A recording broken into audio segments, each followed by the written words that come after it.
American people, to make certain that they possess all the facts that they need and understand them as well, the perils, the prospects, the purposes of our program, and the choices that we face.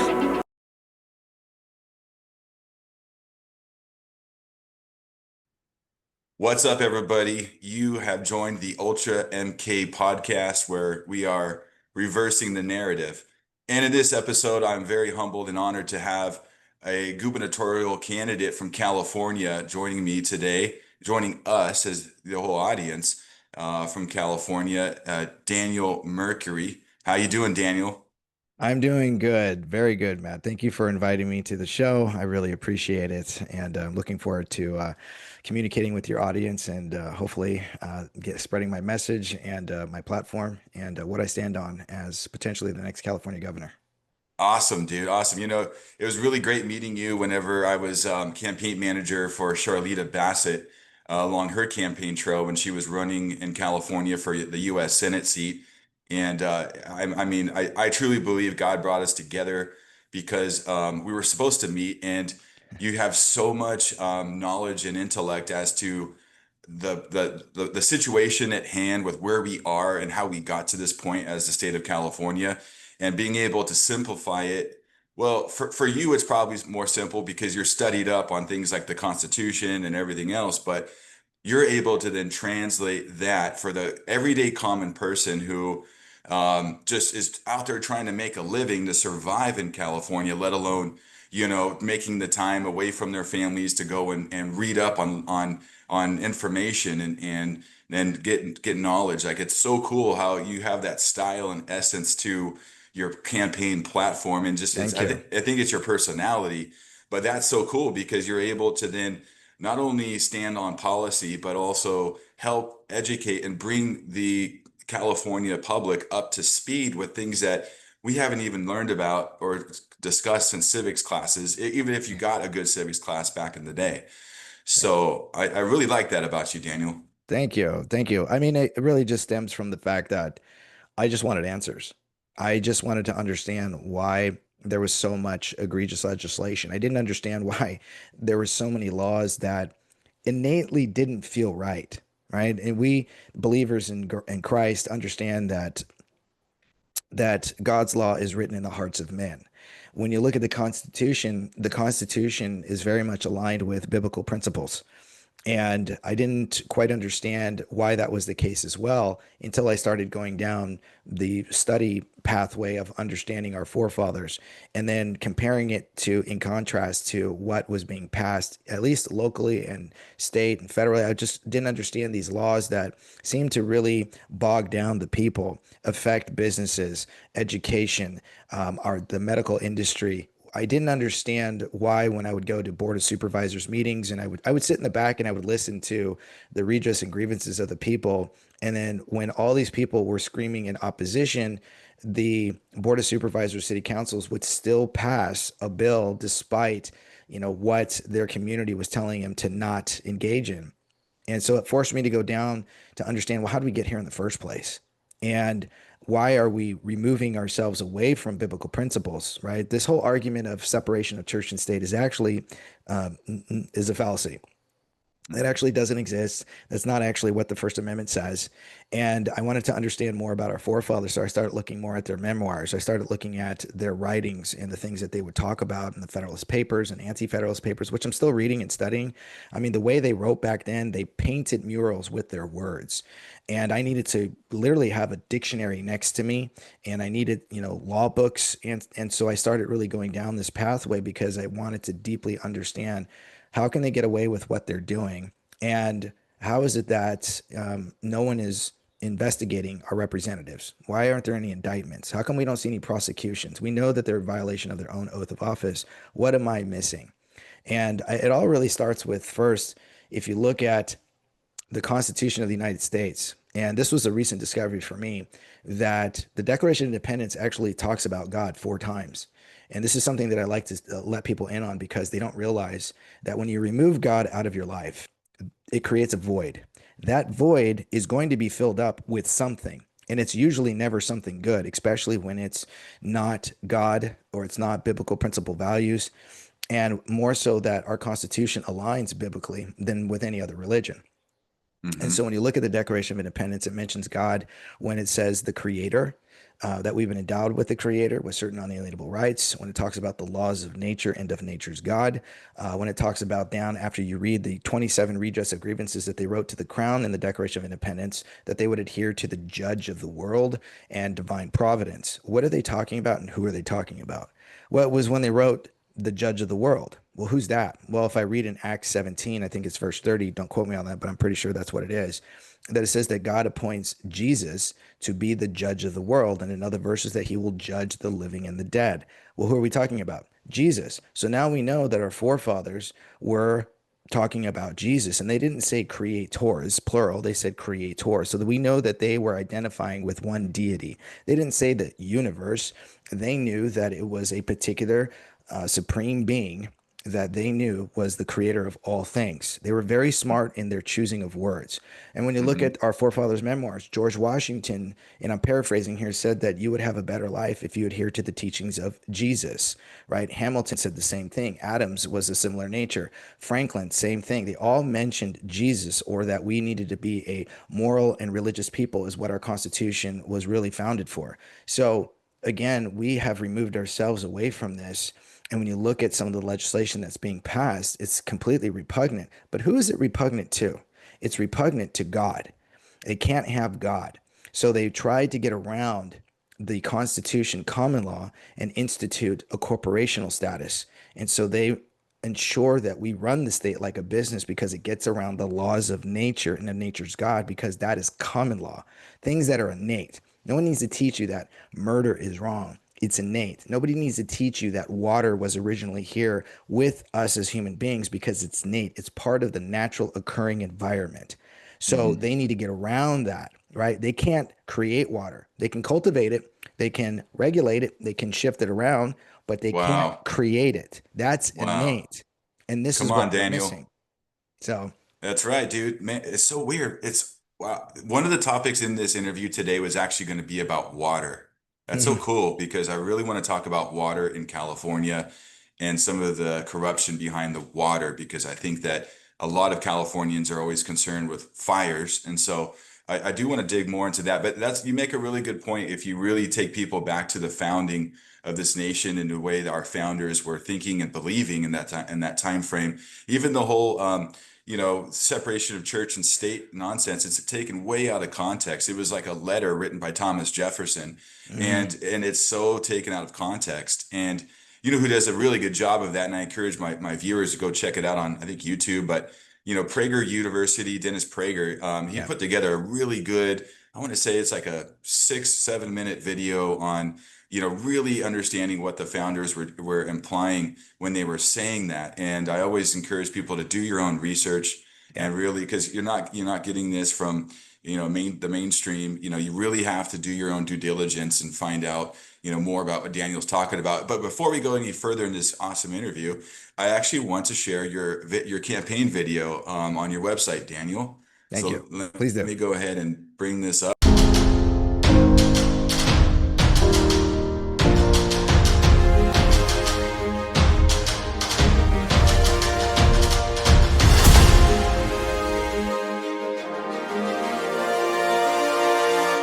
My name is Daniel Mercuri. As the next governor of California come 2026, I intend to clean house. I served my country honorably as a Black Knight in the United States Navy. I stand for the Constitution, the Second Amendment, the protection of our children, and I only kneel for God.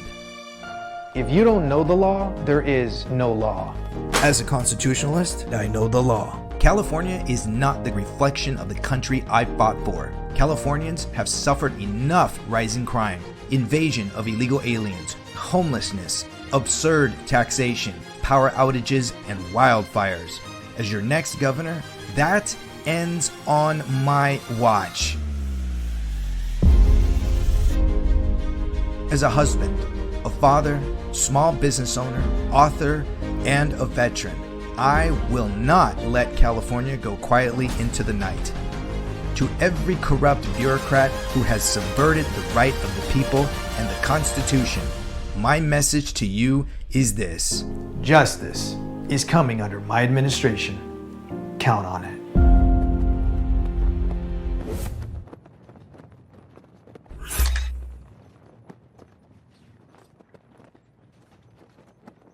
All right, you guys, and I definitely encourage you to check out Daniel's website if you want to know more about Daniel and his platform and his history and his background. It's at daniel4calgovernor.com, and you'll be able to understand more about what he believes in, what his past history has been with. He served in the Navy, and he's also traveled around the state giving different tutorials and lectures. And you'll be able to really kind of understand what his platform is. But he's just an American patriot who happens to be from California, my home state, and I'm so proud that he is running for governor. And I really want people to take some time, because 2026 is just around the corner, folks. And you got to start knowing who the candidates are now, because you don't want to be scrambling, trying to sort through mainstream narratives, trying to find out who people are, because they're just going to throw you off.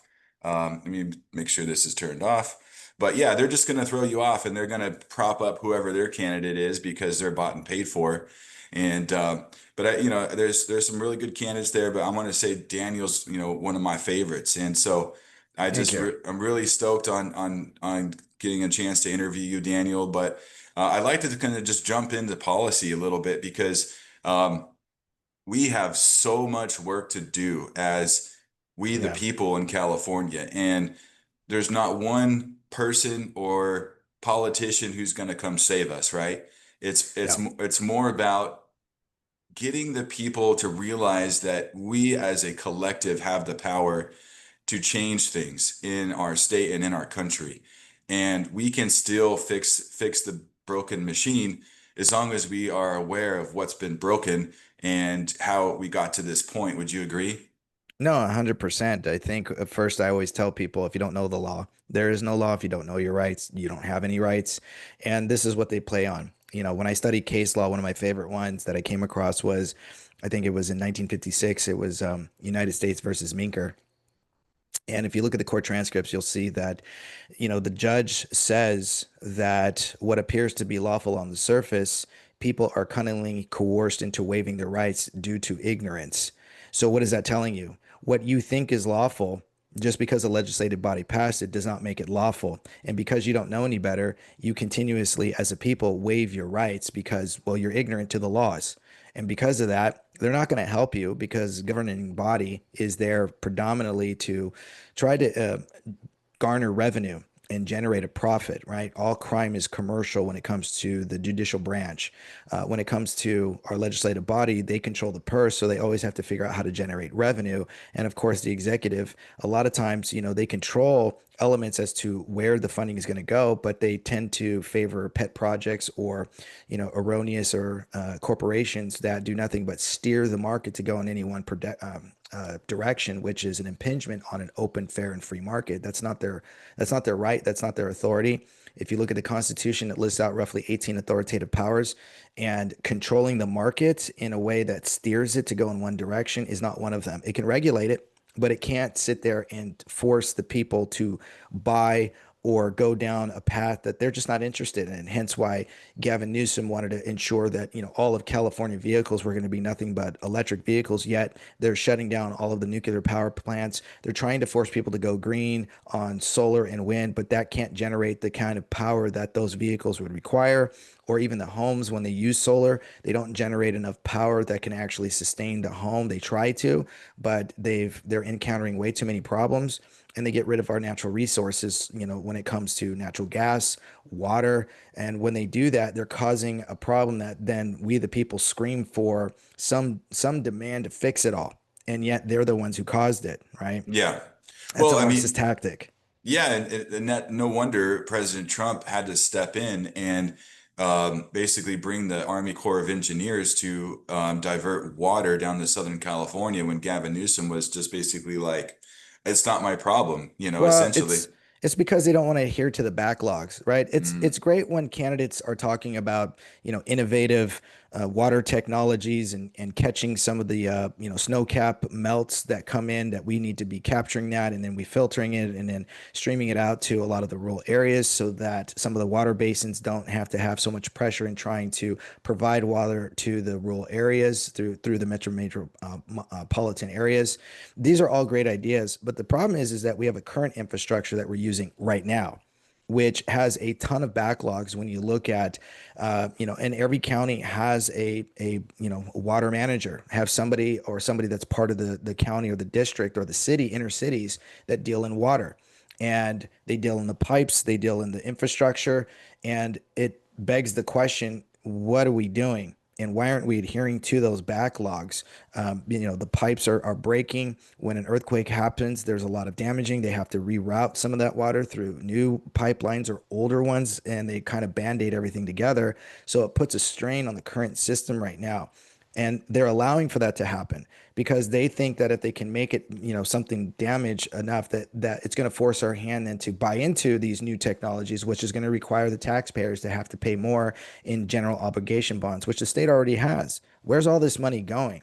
Why mm. aren't they adhering to this, right? Why aren't they answering to what our current infrastructure is in demand of, right? We have smaller reservoirs that need adhering to. We have natural dams that can easily be, built upon or structured in a way that will favor water basins in more rural areas. They're not encouraging people to retrofit out their homes to collect rainwater so that when we do have a drought, because we live in a desert, that we can soften or lighten the load on the major metropolitans that have a heavier population. Why aren't we engaging in desalination? If you look at Israel, they have 3 or 4 desalination plants. They are one of the largest exporters of fresh water. We have a whole Yeah. ocean at our fingertips. That would be creating jobs, right? Fresh water, Yeah. more water to our farmers. I mean, there's so much that we can do right now with what we are currently dealing with. They are causing the problems, and they dump 20 to 30 metric tons of water out of the main basin, what, daily. I mean, this is Yeah. daily. Right now, it's full. So then it begs the question, why are a lot of these water companies not lowering the amount of money when there's plenty of water now, right? Why are we Hmm. still paying an exorbitant amount of fees? And that is because of the laws that Jerry Brown has passed. That is also due to the fact that there are shareholders with these companies that do not want to lose their current yearly annual sum. So really, it has nothing to do with the fact that we can't do this and that it's not already at our fingertips. It has to do with the fact that we are dealing with just people who want to continue to force the people to have to meet on a profit margin, even though Yeah. it's all of it's been made in bad faith, contractual agreements tied to legislation. Again, when you go down the rabbit hole of researching this, it's easy to see where the discrepancies are. Yeah, that's right. It's always been a profit over people mentality when it comes to the last 30 plus years of managing the state of California. I could definitely tell that. It's really wild. A lot of people, and I just learned about this not that long ago, a couple years ago, that the California Public Utilities Commission, the board of directors Hmm. are unelected people, and they actually are appointed by Gavin Newsom, Yes. or they're appointed by the governor. So when we start seeing all these crazy policies and prices from our power companies and our water companies, gas companies, it's like, are they really doing their job, or are they just, because the state's going broke, they're raising the prices of the commodities because they're making a percentage in taxes to bring in more and more income into their machine because they've already mismanaged all the money and have a deficit because of things like giving healthcare to illegals, a Yeah. bullet train that's never going to go anywhere. Yeah. And you see what I mean? All this mismanagement's finally catching up with them. So they're like, well, if we're going to keep fighting with the federal government and getting bailed out every time there's a catastrophic event, and we're not sure if we're going to get that money, let's, on a residual basis, keep extracting it from the ratepayers here in California through gas taxes and through all their utilities that they're having to pay, whether they're a renter or a homeowner, Yep. don't matter. Yep. It just seems like there is some uh, uh, collaboration and some, something's going on with the CPUC, the governor, and how all these utility companies are really, pushing people into expensive energy costs. No, it's again, it comes back to this willfulness on their end. Again, they don't want people to live in prosperity. They don't want you to be able to retain the majority of your hard-earned efforts. The point of any corporation is what? Profit. They have to figure out how to profit. When they make back-ended deals and they pass legislation, a lot of these legislators are not actually drafting their bills. These bills that are being drafted are from the corporatists, right? The Fortune 500s, the wealthy families. They send in their lobbyists. And then when they make an agreement, they come to an accord, they then hand them over a bill that has been drafted by that company's lawyers. Then your legislators team, which is another set of lawyers, sort of move the language around a little bit because it's a plug and play. And those plug and plays have actually been, I spoke about this last night on X Spaces. They actually sit there and they ensure that it favors the company. So then when it comes to competition, say another small business comes up, but they have great innovation, they have ideas that's going to lessen the fees for customers when it comes to their water, their electricity, their trash, right? When it comes to those entities, they don't want the competition. So they try to draft legislation that squeezes and bottlenecks companies from rising up, from starting a new business, and from allowing there to be options and choices for people. So instead, we're being bottlenecked into having to pick from a few small companies that then tell us, the people, to have to meet their profit margin, right? So again, it comes down to this erroneous regulations that then we have to meet on. And yeah, they're all appointed positions because I also spoke about this a couple of nights ago. We have a little over 512, 520 state agencies, commissions, and boards. They all report to the governor's office, right? When it comes to transportation, agriculture, water, when it comes to firearms, you name it, right? These agencies all require an overhead. Some of them are duplications of what another agency does. Why do we have that? And then there's actually no bodies that are actually fulfilling those agencies to adhere to the people when it comes to starting up a new business, buying property, building, you name it. And when this happens, it squeezes the state's revenue because they've already made it so many back-ended deals that some of these back-ended deals have failed, like the bullet train to nowhere. Well, that's become a money laundering scheme, right? Open borders is another money laundering scheme. So the state doesn't have a problem generating revenue, right? The state only requires revenue to fulfill its needs when it comes to our state Air National Guard and National Guard, emergency services when it comes to earthquakes, when it comes to potential fires, you name it, right? That's what our emergency services and money's for our California fire, forestry department. Everybody in these agencies require a little bit of that money. The state garners about 20 to 30 billion dollars a year in revenue, but then they're borrowing. And when you look at the Constitution, it says that the governments can only charge in duties, imposts, and excises, right? So that they borrow on excise on a regular basis. They don't need to be doing that. We had a $70 billion surplus, last year. Where'd all that money go? Right now we have a $30 billion deficit, and there's no accountability. When you look at the state controller, their job is to ensure that everything is line item. So when the people come knocking and we're asking, where did that money go? We then can approach our representatives, our assembly, our Senate, our local board of supervisors, and say, we want this to stop. We want something innovative to be created so that we, the people, don't have to keep meeting on this profit margin and you all keep incurring, right? No government shall incur a debt the following generation should have to pay. And yet this is what we're seeing. So it really comes back to cutting these agencies in half. A governor can do that overnight. There's nothing anybody can do about it. Why? The legislative body can't say anything about it because they all report to the governor's office. That money, it goes back into the state. Then cutting the regulations in half, right? Sure, we need regulations. We want to make sure that property that is being built on appropriate land, right? It's not marsh water. It's not, destructive. It's not going to, spill over into the communities and ruin, a neighborhood because of chemical waste. So there's always going to be some regulations, but we have too much regulations where even a small business can't open up in a business park. Half the business parks where I live, are empty.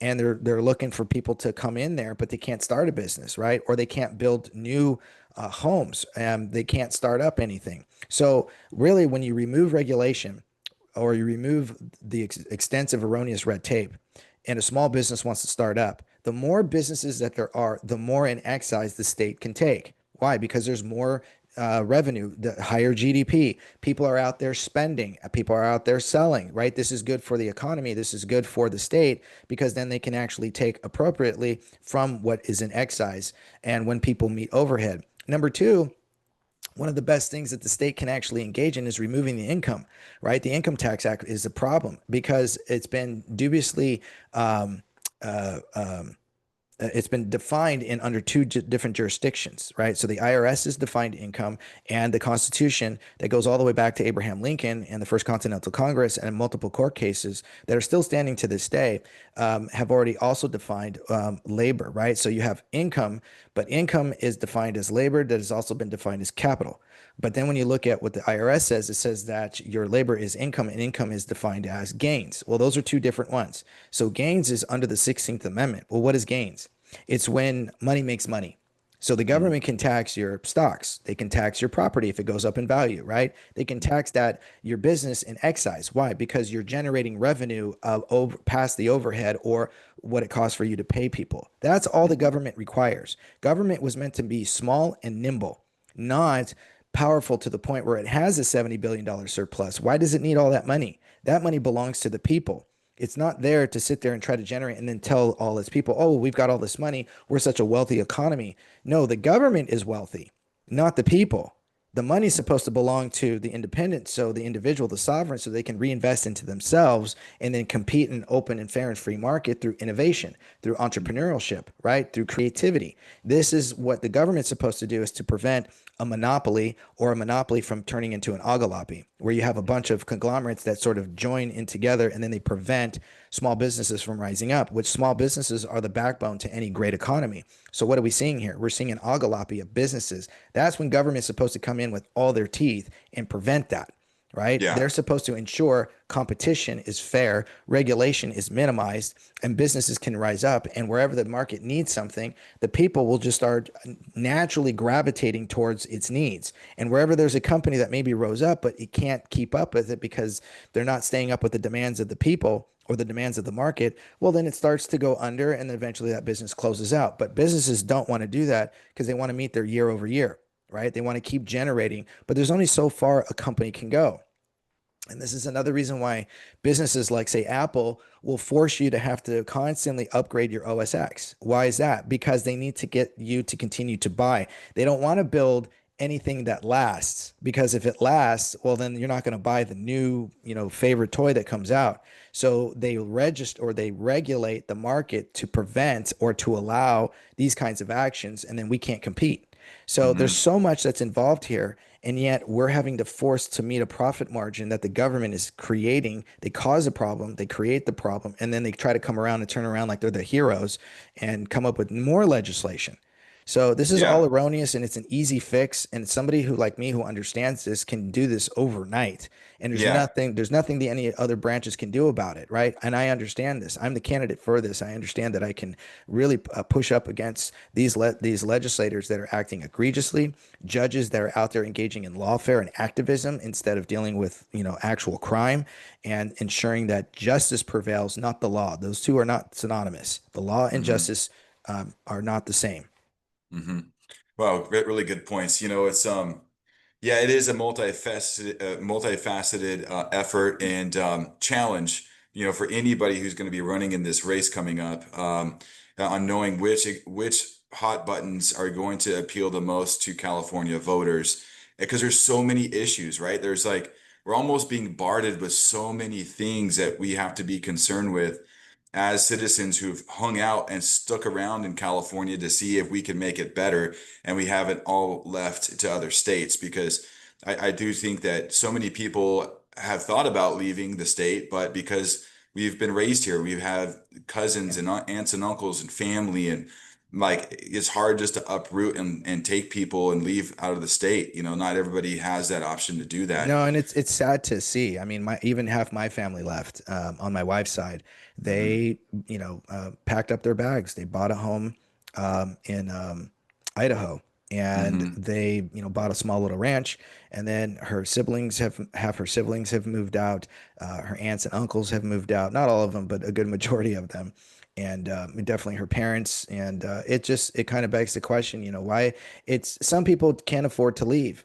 But the other part of me too is not that kind of person. I believe, if you love where you live, you love where you've come from, you should stay and fight.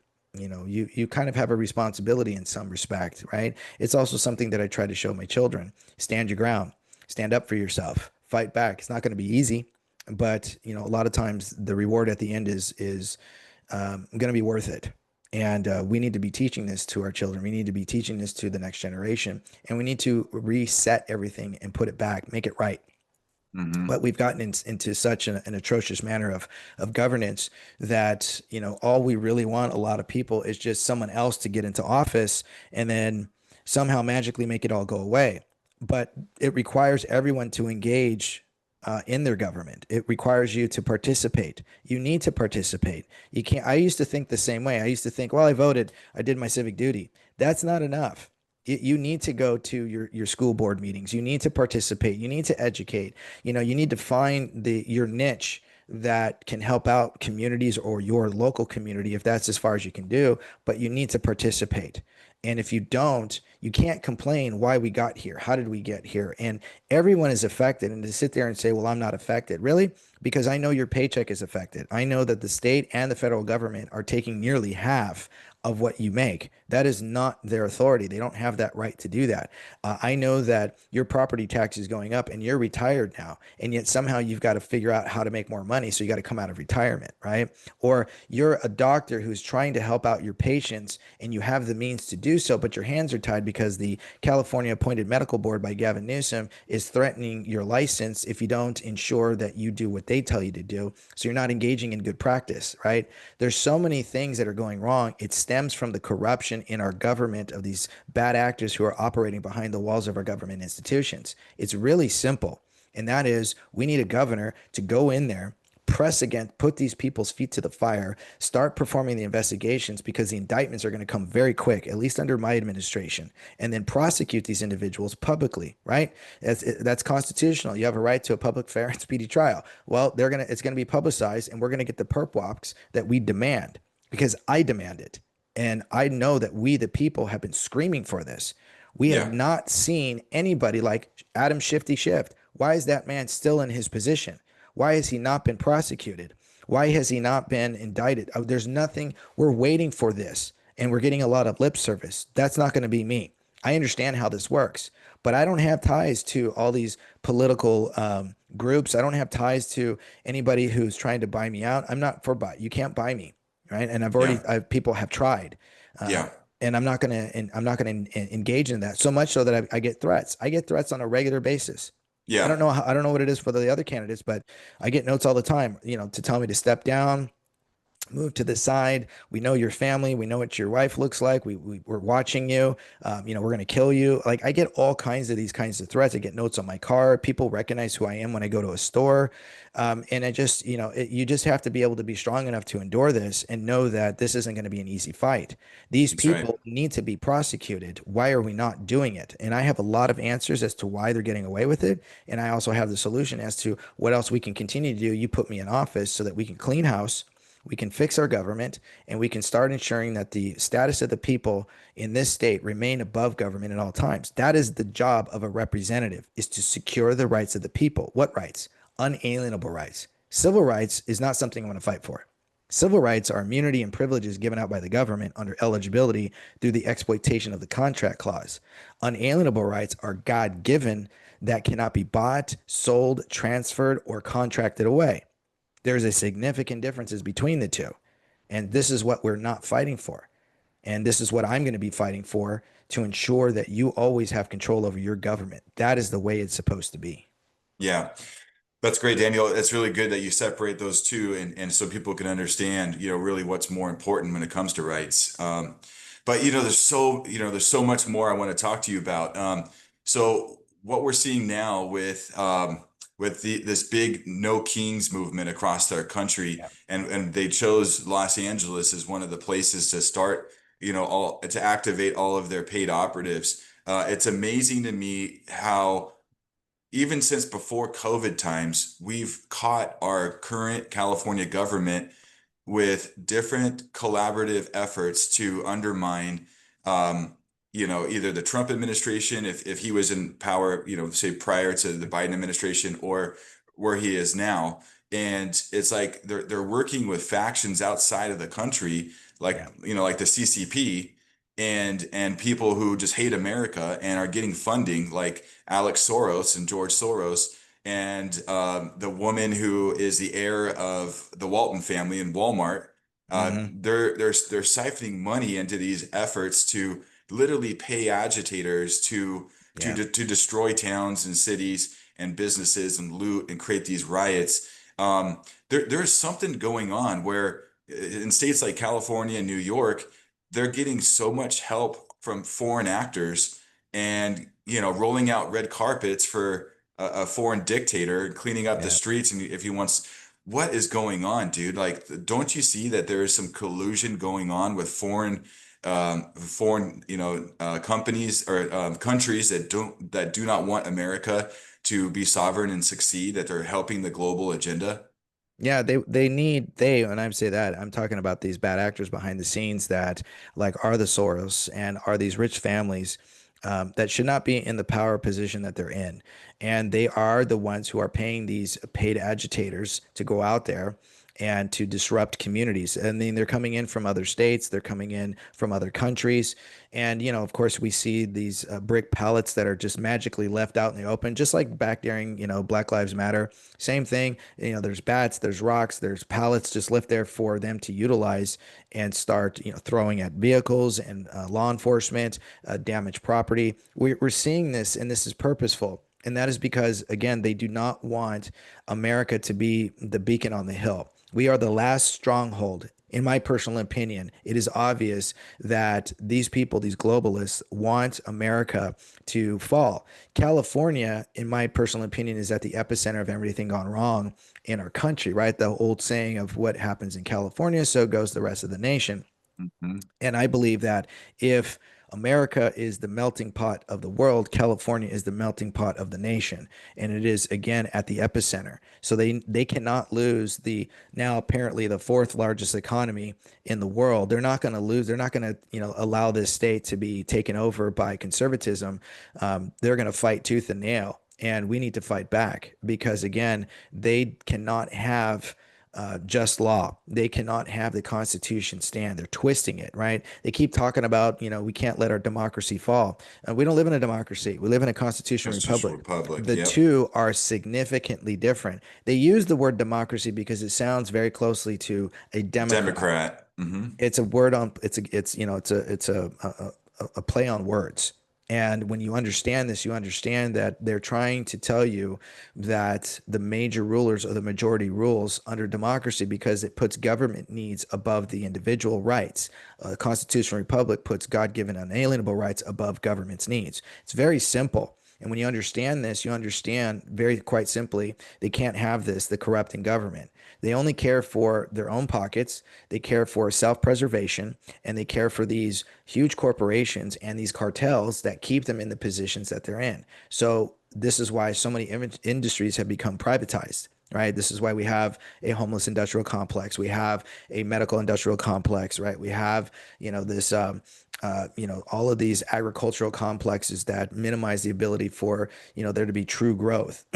Because again, that allows for prosperity and that allows for government to be minimized, right? Because we're engaging in self-governance. When you have the ability to engage in greater self-governance, right, then you don't need a large government anymore because we figured it out. We understand what prosperity looks like and self-innovation, right, and self-accountability. They can't have that because that's what the Constitution allows for. In fact, that's why it was written that way.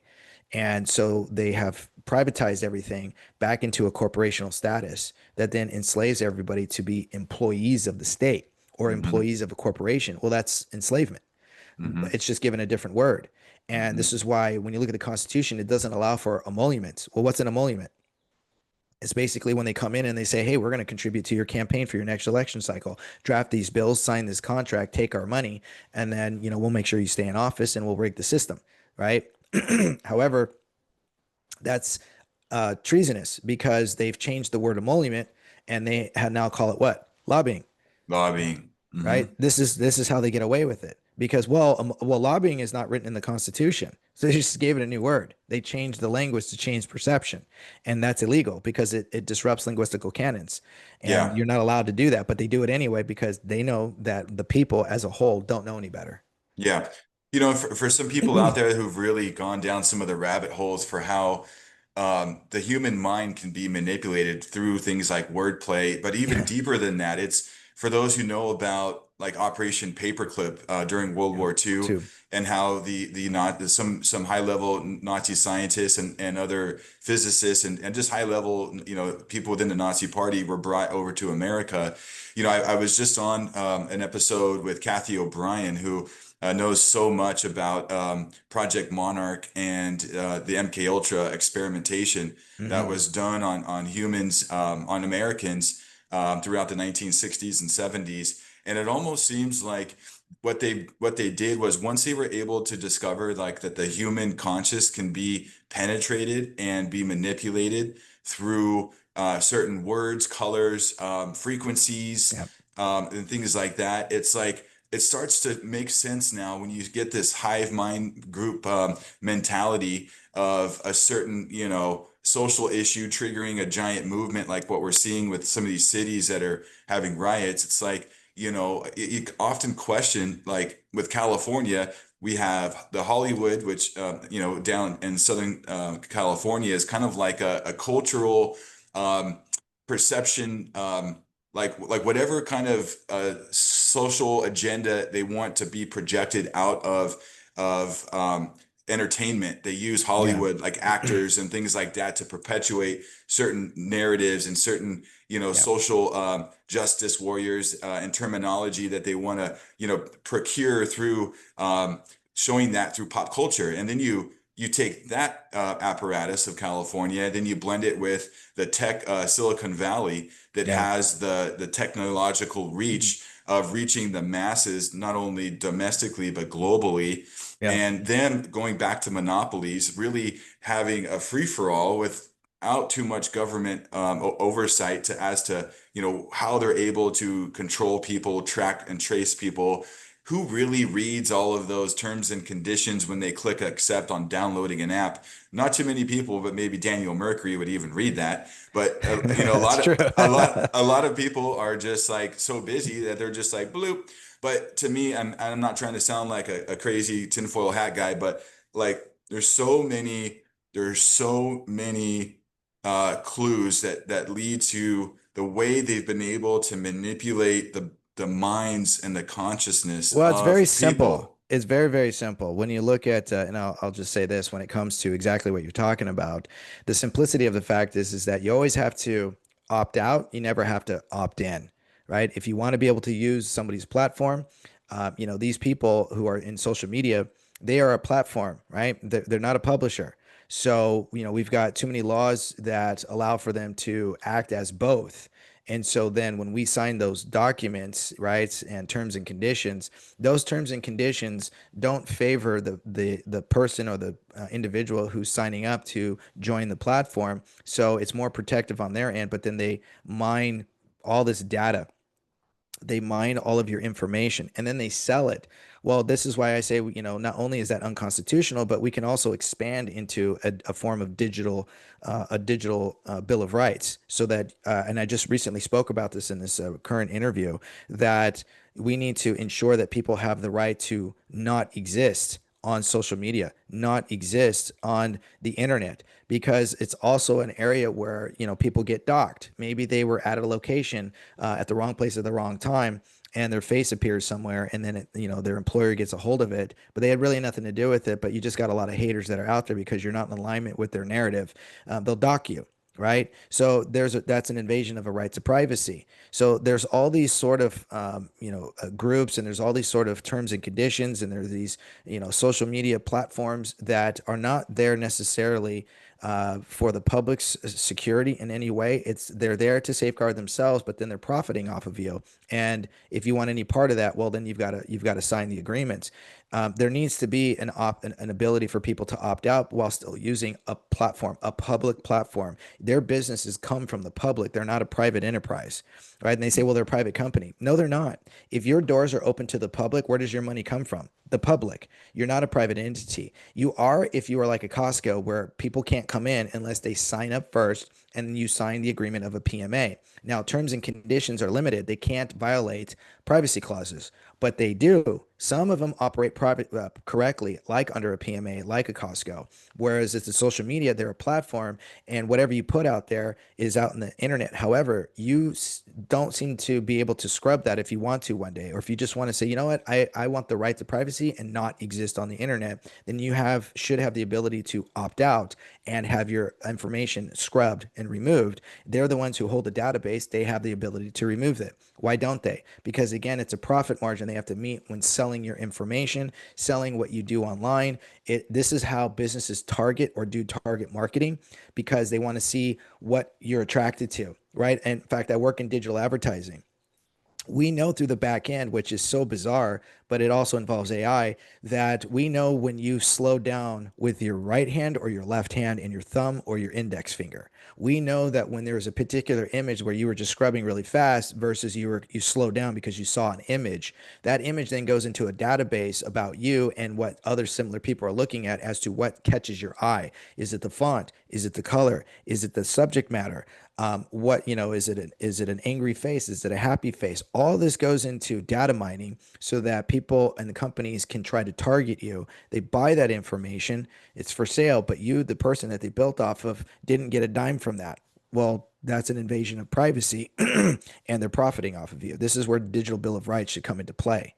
So you're absolutely right when we talk about everything, that people don't read these terms and conditions, but they should, and we need to change that.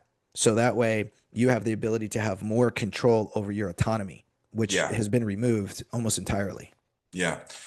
Something I see really cool as we're actually living through historic times right now. There's so much happening, Daniel, that, if you look at the model that the MAGA movement has pretty much, embraced and is now starting to bring in other people who are starting to awaken to the fact that they're using political parties and ideology to separate people, when if we really boil it down, we as Americans have so much in common, especially when it comes to like how our children are growing up and being raised and what they're being exposed to, how, the food supply. I mean, we're seeing so much with Robert F. Kennedy and his cabinet and his department going in and really trying to clean out the CDC and all of these elements. What's so unique about living through the MAGA years is it's starting to evolve, and it's bringing in a demographic that's really never been done before,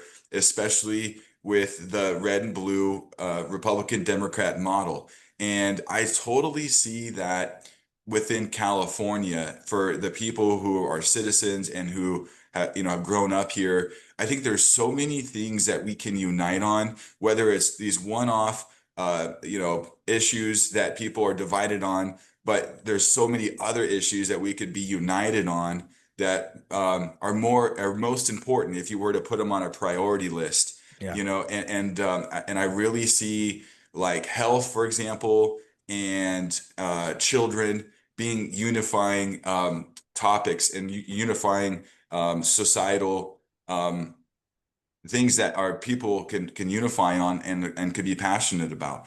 One thing about living in California and just getting to know people from top to bottom throughout campaigning and stuff, so many people have talked about, it's so weird, dude, just in random conversations about chemtrails and geoengineering in California, because no matter if you're more, left brain thinking, right brain, whatever, people are starting in California to see that our skies are constantly being trailed, and they're doing weather modification, or they're spraying things in the atmosphere.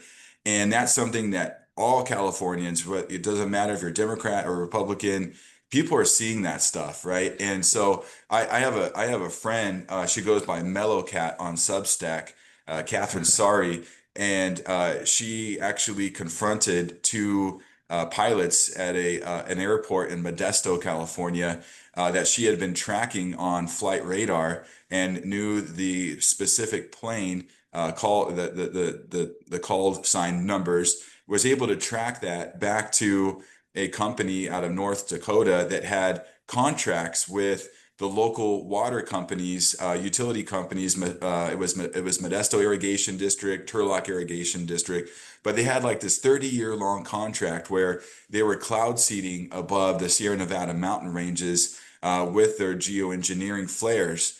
And Cat had also collected like almost like a year's worth of rainwater samples, sent them to 5 different laboratories. They all came back with the same results, which was high levels of toxic metals Mm. within the water samples.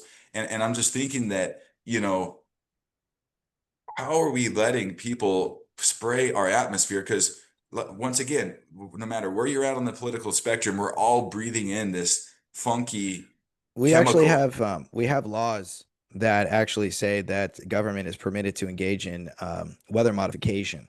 So the cloud seeding or the spraying that you're seeing is permitted by these bills. I don't have a list of them in front of me, but there are federal and there are different state laws that say that these companies, whoever they are, and there's a list of them, are permitted by the government to engage in weather modification for the people of like Bill Gates who fund this.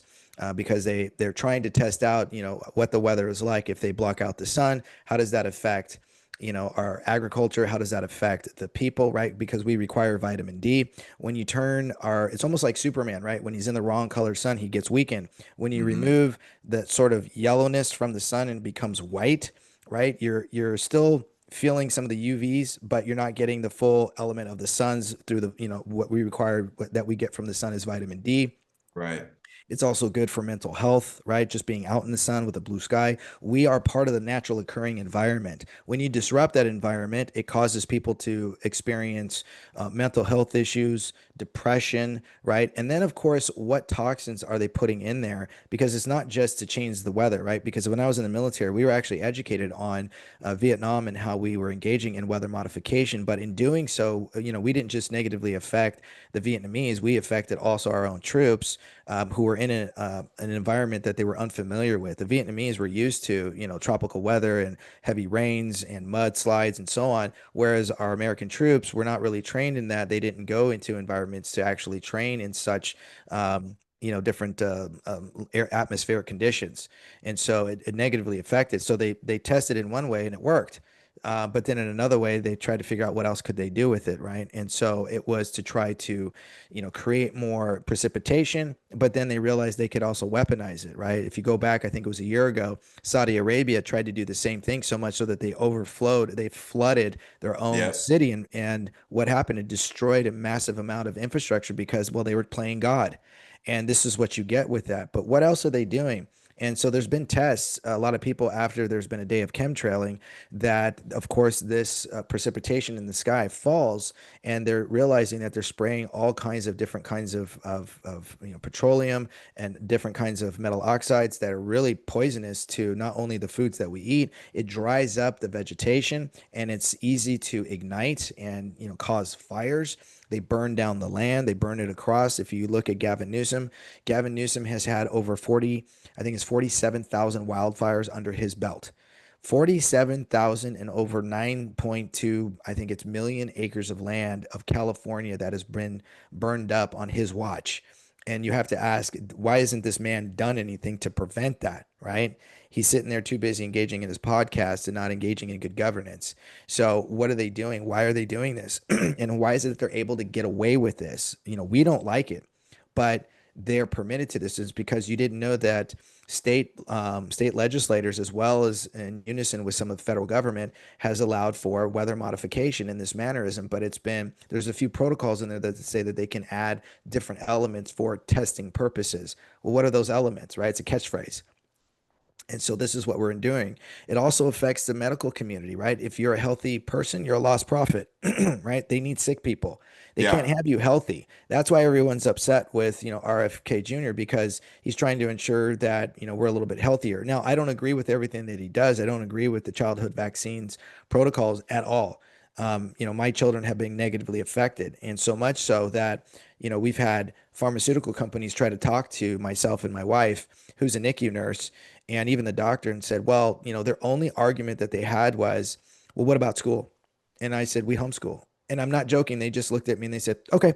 And then they go back into their computer. So there was really no other argument as to why did my children truly need it? If everybody else is getting a shot, then that herd, they always talk about the herd mentality that everybody else is getting it. Nobody else who doesn't get it, they should be just fine. And if they do get it, no one else is going to get sick. So if your kids, get their rubella or their mumps, measles, and so on, their MMRs, well, then they're protected. And so if my kid doesn't get the shot and they get the measles, well, your kid is protected. He or she's not going to get the measles. What am I missing? So why is this such a demand? Right. And again, it's has nothing to do with, health. It has to do everything with degrading your health so that you're going to be somebody that the medical community is going to have a guaranteed for life human being that they can profit off of your misery or test off of because, well, maybe in the future you've gotten cancer. You've gotten it through the foods that you eat. My children love ice cream. What kid doesn't love ice cream? But my children are intolerant to milk, right? Cow's milk. And what are they feeding our cows? And when we removed ice cream and we removed milk out of their diet, they were getting eczema. Well, now they don't have eczema anymore. Why? Because we removed that out of their diet. We were taking them to the doctors, and they were getting steroid creams and over-the-counter things that we had to take. And I just didn't like that. And so my wife and I went through their diet, and we said, okay, the dairy products are unhealthy and you should minimize it because again, what are they, there's an old saying, you are what you eat, but there's a doctor out there who says that, not only are what you eat, but you are the thing that whatever that ate. Right. So if it's Yeah. eating soy, if it's eating, poisonous foods, if it's eating things that are making itself sick, and then you eat that animal, you're eating what it was fed to you. And now it's in your body. So you're eating Hmm. all of these hormones that really affect our children. So the second I removed a lot of these elements out of my children's diet, no more eczema. It went away. Yeah. So now the Yeah. doctors were almost upset that we weren't bringing them in anymore. And when we told them we removed certain foods out of their diet, they didn't have an argument. They were like, oh, well, that was a great find. Well, that's because a lot of parents are so reliant on a white coat that they Yeah. don't do the research themselves. Yeah. That's So right. go down the rabbit hole. You will Yeah. be all the better for it. Yeah, that's right. We learned so much from the COVID scamdemic years, about how, not all doctors are bad, but a lot of them have no real foundation in nutrition. A lot of them came out of, their schooling on just, practicing medicine and implementing different drugs and protocols, but none of them really have a deep understanding of how nutrition and all the things that God's already put on this earth Mhm. can a lot of times help remedy certain illnesses. And imagine like if we can just get all of the impurities out of the food supply, like how much more effective certain quality foods can do for the public. It's wild. I When you look also. at, and not to interrupt you, but when Mhm. you look at some of our salmon farms, right? I mean, you look at fish, they're feeding fish soy. When would salmon ever eat soy in its natural habitat? It wouldn't. So Mm-mm. you're feeding something that's going to increase estrogen in males who eat that food, and then an abundance of estrogen in females that actually force little girls to mature faster physically, where they end up hitting puberty not at 12, which is the normal healthy age, but actually at 9. And this Hmm. is becoming a reoccurrence here, and that is because there is an overabundance of soy that is heavy in estrogen.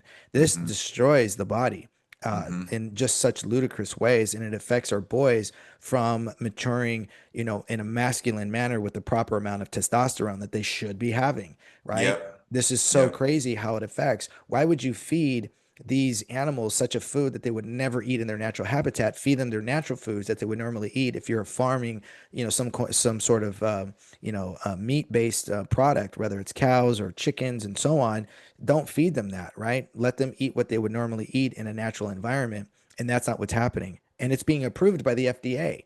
So this is why I trust the FDA as far as I can throw them. Yeah. Yeah, and we're learning so much too in this truther movement. Like I've been watching, Dr. Brian Ardis talk about how, most things are derived from parasites in our bodies, and most people, most Americans today, we've been infested with parasites, and they're misdiagnosing certain cancers and tumors of being like parasite egg sacs, and candida that can live in our intestinal tract and could cause sickness. And these candida can feed off of some of these things like dairy products. And so there's just so much that we as people are starting to learn, as far as truth when it comes to health and medicine Well, and even what Jesus did, I mean, Jesus talks about fasting. He himself fasted too for various reasons. It's not just for spiritual, but if you fast, even for 24 hours once a week or for a minimum of 12 to 18 hours, they've learned that fasting actually decreases and shrinks internal tumors and Mhm. cancerous cells. Why? Because you're not feeding those cells whatever cancerous foods you may not be aware of. That's why they say it's so healthy to fast. Try it just for 12 hours, 18 hours, or even a whole day, and then load up the next day. Your body is going to be so much better for it because you're going to feel differently. You're going to feel better, and it removes elements out of your body that your body's probably been fighting. It needs a break. It Yeah, needs a break from eating. It really does. And this is why some people are saying, gosh, I've eaten nothing but greens my whole life. But do you fast? No. Well, you might be eating greens that are, tainted, with GMOs. And your hmm, body needs that kind of break because let's face it, a lot of the land in California is devoid of natural minerals, which is what our yep, bodies require. This is why God always, wanted people to, allow the land to recover itself, right? But we stress the land. We don't allow the land to recover. And yeah, this is not the way it's supposed to go. And so right, again, this is why we're having such health issues. It's really hmm, simple answers. And I know that when I engage into healthy remedies with my children and my family, sure, I like a steak and a pizza just like the next person, right? I hmm, me enjoy too. good meaty hamburger and stuff, but I also very much enjoy eating light and healthy and greens and taking a break, fasting for a short period of time. And Hmm. I feel so much better. I haven't been sick in 2 years. And just recently I just got over, this influenza, typhoid, respiratory, cold. And, I still have a little bit of a residual cough, but wow, 2 years I haven't, because I've been very on top of not just taking my vitamins, but getting rest, drinking plenty of waters that fill up, with the minerals that my body needs. Same with my children. why Yep. why does this work? Again, they don't want you educated. The pharmaceuticals, the medical industrial complex can't have healthy patients because you're a lost profit. It Yeah. comes back to a profit margin. That's right. We need the sunlight. We need our skies to not be chemtrailed to where it blocks out all of the real spectrum that God put inside of the sun to shine upon his people. And we Amen. got to get rid of the glyphosates out of the food Yeah, supply, dude. Like there has 100%. to be a better way to treat for pests within the foods. There has to be a better way because they're slow killing all of us people. These are all your potential voters, Daniel. We need to help all people, whether they like you at this point or not. I know that there's something out there within your belief system and within how you think that you would resonate with any Californian today. I know that Well, there is. one of the best things that any gubernatorial candidate should be doing is firing the entire California Medical Board and just ensuring that they're investigated and replacing them with strong doctors who don't have ties to the WHO and the CDC, and then of course firing the health director of the state of California. All of them needs to be investigated. All of them were, and I know this for a fact because I've spoken to multiple doctors. When you run at the governor level, you get phone calls and emails, and you get people coming up to you at every event that are from all walks of life, celebrities. You get authors, you get doctors and lawyers, and everybody is screaming out for something. And a lot of the doctors during the lockdowns would show me their evidence as to some of them, dealt in pediatrics, and their kids, would have just these bizarre results inside of their bloodstream. They were showing me pictures, and they couldn't do anything because the California Medical Board was threatening them by removing their license and telling them they were going to shut down their practices. Well, that's forcing doctors to engage in malpractice because they're being coerced, and they are forced to do something that wouldn't get them in trouble with their clients, but there's always somebody that feels like, oh, you're not listening to the California Medical Board, so then they get reported. So doctors' hands were getting tied. How did they do good without losing their license at the same time? And then every single one of these members is appointed by Gavin Newsom, who again are listening to these health experts who they themselves look disgusting.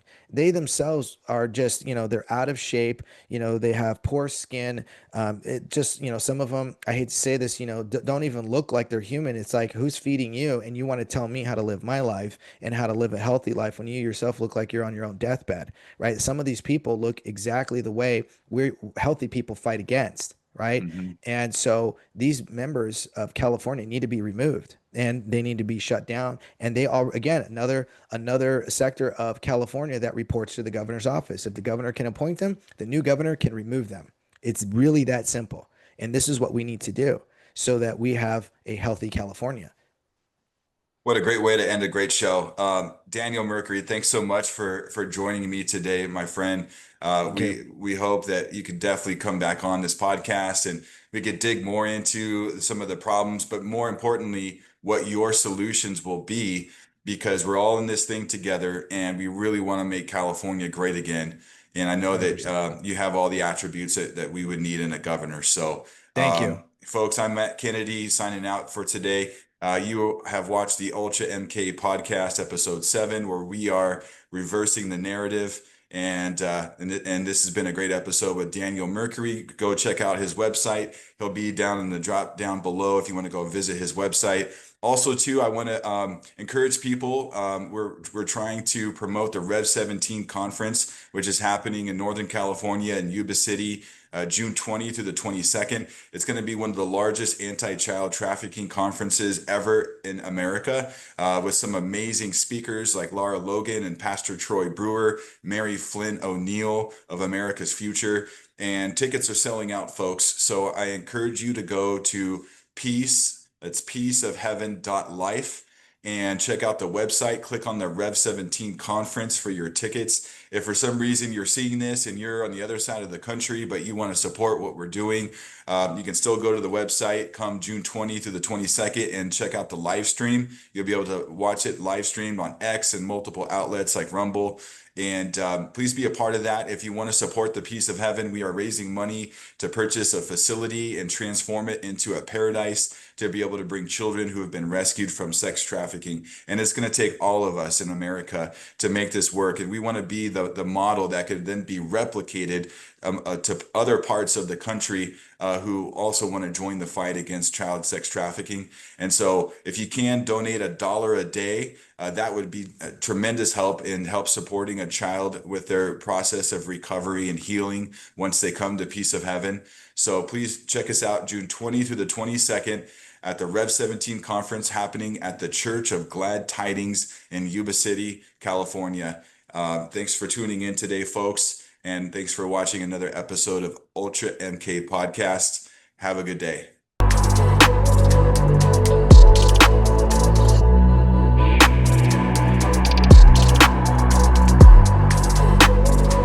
It's our obligation to inform and alert the American people, to make certain that they possess all the facts that they need and understand them as well, the perils, the prospects, the purposes of our program, and the choices that we face.